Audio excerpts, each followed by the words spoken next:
În timpuri moderne, moldavitul a devenit una dintre cele mai prețuite pietre pentru proprietățile ei metafizice.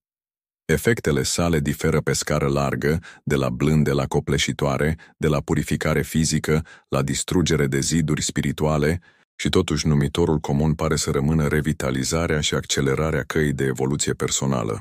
Oamenii care au ținut pentru prima oară în mână un moldavit au simțit energia acestuia precum o căldură, pornind progresiv din palmă, în mână și mai apoi în tot corpul. În unele cazuri, se deschide chakra inimii, care este caracterizată de senzații ciudate însă nu dureroase în piept, de emoții și de înroșirea feței.